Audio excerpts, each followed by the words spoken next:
Hi hello ನಮಸ್ಕಾರ Karnataka, welcome back to Bigg Boss update. So 13ನೇ ವಾರದ ಬಿಗ್ ಬಾಸ್ನ ಕ್ಯಾಪ್ಟನ್ಸಿ ಟಾಸ್ಕ್ ಕೂಡ ಮುಕ್ತಾಯವಾಗಿದೆ. ಸೊ ಈ ವಾರ ಕ್ಯಾಪ್ಟನ್ಸಿ ಟಾಸ್ಕ್ ಆಡಲು ಸೆಲೆಕ್ಟ್ ಆಗಿದ್ದ ಇಬ್ಬರು ವ್ಯಕ್ತಿ ಯಾರಂದರೆ ಅದು ಐಶ್ವರ್ಯ ಹಾಗೆ ಭವ್ಯ ಅವರು. ಸೊ ಇಬ್ಬರು ನಡುವೆ ಕ್ಯಾಪ್ಟನ್ಸಿ ಟಾಸ್ಕ್ ಆಡಿ ಯಾರು ಗೆದ್ದರು, ಈ ವಾರದ ಕ್ಯಾಪ್ಟನ್ ಯಾರು, 13ನೇ ವಾರಕ್ಕೆ ಕ್ಯಾಪ್ಟನ್ ಆಗಿ ಆಯ್ಕೆ ಆದವರು ಯಾರು ಅಂತ ಫುಲ್ ಡೀಟೇಲ್ ಆಗಿ ನೋಡೋಣ. ಹಾಗೆ ಈ ವಾರದ ಉತ್ತಮ ಯಾರು, ಕಳಪೆ ಯಾರು ಕೂಡ ಅಂತ ಈ ವಿಡಿಯೋದಲ್ಲಿ ನೋಡ್ತಾ ಹೋಗೋಣ.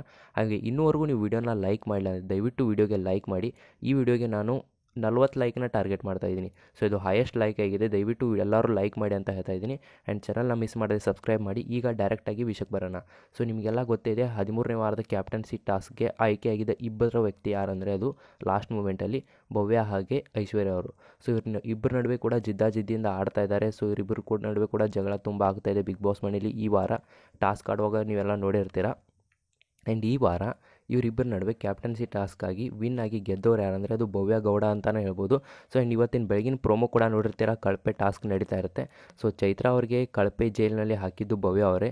ನೀವು ನೋಡ್ತಾ ಇರ್ತೀರ, ಕೀ ಕೂಡ ಅವರೇ ಓಪನ್ ಮಾಡಿದ್ರು. ಹಾಗೆ ಕನ್ಫರ್ಮ್ ಕೂಡ ಆಗಿದೆ ಅಂತಲೇ ಹೇಳ್ಬೋದು. ಆ್ಯಂಡ್ ಅಪ್ಡೇಟಲ್ಲಿ ಕೂಡ ನಮಗೆ ಬಂದಿದೆ ಭವ್ಯ ಕ್ಯಾಪ್ಟನ್ ಆಗಿದ್ದಾರೆ ಅಂತ. ಸೊ ನಿಮಗೇನು ಅನಿಸುತ್ತೆ, ಈ ವಾರ ಭವ್ಯ ಅವರು ಕ್ಯಾಪ್ಟನ್ ಆಗಿದ್ದು ನಿಮ್ಗೆ ಇಷ್ಟ ಆಯಿತಾ ಇಲ್ಲ ಅನ್ನೋದನ್ನ ಕಮೆಂಟ್ ಬಾಕ್ಸಲ್ಲಿ ಕಮೆಂಟ್ ಮಾಡಿ ತಿಳಿಸಿ. ಯಾಕಂದರೆ ಭವ್ಯ ಅವರು 100% ಆಗ್ತಾರೆ. ಯಾಕಂದರೆ ಭವ್ಯ ಅವರು ಮನೆಯಲ್ಲಿ ಹೆಣ್ಮಕ್ಳಲ್ಲಿ ತುಂಬ ಸ್ಟ್ರಾಂಗ್ ಅಂತಲೇ ಹೇಳ್ಬೋದು. ಸೊ ಎಲ್ಲ ಟಾಸ್ಕ್ನ ಫಿಸಿಕಲ್ ಆಗಿದ್ದರು, ಯಾವುದೇ ಥರ ಟಾಸ್ಕ್ ಇದ್ದರೂ ಅವರು 100% ಕೊಟ್ಟು ಆಡಿ ಸೊ ಎಲ್ಲರಿಗಿಂತ ಜಾಸ್ತಿನೇ ಆಡ್ತಾರಂತಲೇ ಹೇಳ್ಬೋದು. ಸೊ ಇಲ್ಲಿ ಇನ್ನೊಬ್ಬರ ಹೆಸರನ್ನ ನಾನು ಕೇಳಾಗಿ ನೋಡ್ತಾ ಇಲ್ಲ, ಆದರೆ ಇದ್ದಿದ್ದನ್ನ ಹೇಳ್ತಾ ಇದ್ದೀನಿ. ಯಾಕಂದರೆ ಅವರು ಎಲ್ಲ ಟಾಸ್ಕಲ್ಲೂ ಚೆನ್ನಾಗಿ ಪರ್ಫಾರ್ಮ್ ಮಾಡ್ತಾರೆ. ಇನ್ನು ನೆಕ್ಸ್ಟ್ ನೋಡೋದಾದರೆ ಈ ವಾರದ ಉತ್ತಮ ಮತ್ತು ಕಳಪೆ ಯಾರು. ಸೊ ಈ ವಾರದ ಕಳಪೆ ಚೈತ್ರ ಕುಂದಾಪುರ ಅವರಾಗಿದ್ದಾರೆ, ನೀವೆಲ್ಲ ನೋಡಿರ್ತೀರ ಪ್ರೋಮೋದಲ್ಲಿ. ಆ್ಯಂಡ್ ಈ ವಾರದ ಉತ್ತಮ ಯಾರಿಗೆ ಬರಬೇಕಂದ್ರೆ ಅದು 100% ತ್ರಿವಿಕ್ರಮ್ ಅವ್ರಿಗೆ ಬರಬೇಕು. ಸೊ ತ್ರಿವಿಕ್ರಮ್ ಅವ್ರಿಗೆ ಬಂದಿದೆ ಅಂತ ಅಪ್ಡೇಟ್ ಕೂಡ ಬರ್ತಾ ಇದೆ. ಯಾಕಂದರೆ ಅವರು ಈ ವಾರ ತುಂಬ ಚೆನ್ನಾಗಿ ಕ್ಯಾಪ್ಟನ್ಸಿನ ನಿಭಾಯಿಸಿದ್ದಾರೆ, ಅಂದರೆ ಟೀಮ್ನ ಕ್ಯಾಪ್ಟನ್ಸಿನ ನಿಭಾಯಿಸಿದ್ದಾರೆ. ಹಾಗೆ ಈ ವಾರ ಅವರು ತುಂಬ ಚೆನ್ನಾಗಿ ಎಲ್ಲ ಟಾಸ್ಕಲ್ಲಿ ಕೂಡ ಪರ್ಫಾರ್ಮ್ ಮಾಡಿದ್ದಾರೆ ಅಂತಲೇ ಹೇಳ್ಬೋದು. ಸೊ ನಿಮಗೇನು ಅನಿಸುತ್ತೆ, ಈ ವಾರದ ಉತ್ತಮ ಯಾರು, ಕಳಪೆ ಯಾರೋದನ್ನ ಕೂಡ ಕಮೆಂಟ್ ಬಾಕ್ಸಲ್ಲಿ ಕಮೆಂಟ್ ಮಾಡಿ ತಿಳಿಸಿ. ಈ ವಾರದ ಕ್ಯಾಪ್ಟನ್ ಅಂದರೆ 13ನೇ ವಾರಕ್ಕೆ ಕ್ಯಾಪ್ಟನ್ ಆಗಿದ್ದು ಭವ್ಯ ಗೌಡ ಅವರು. ಸೊ ಇದ್ರ ಬಗ್ಗೆ ನಿಮ್ಮ ಅನಿಸಿಕೆ ಏನು, ನಿಮಗೆ ಇದು ಇಷ್ಟ ಆಯ್ತಾ ಇಲ್ಲ ಅನ್ನೋದನ್ನ ಕಮೆಂಟ್ ಬಾಕ್ಸಲ್ಲಿ ಕಮೆಂಟ್ ಮಾಡಿ ತಿಳಿಸಿ ಅಂತ ಹೇಳ್ತಾ, ಐಶ್ವರ್ಯ ಅವರು ಏನಾದರೂ ಈ ವಾರ ಕ್ಯಾಪ್ಟನ್ ಆಗಿದ್ದರೆ 13ನೇ ವಾರ ಅವರಿಗೆ ತುಂಬ ಲಕ್ ಇರ್ತಾಯಿತ್ತು.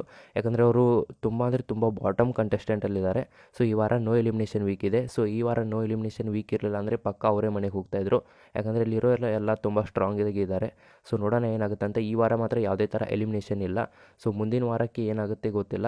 ಸೊ ಈ ವಿಡಿಯೋದಲ್ಲಿ ಹೇಳೋ ಮಾಹಿತಿ ನಿಮ್ಗೆ ಏನಾದರೂ ಇಷ್ಟ ಆಗಿರೋ ವಿಡಿಯೋನ ಮಿಸ್ ಮಾಡದೆ ಲೈಕ್ ಮಾಡಿ.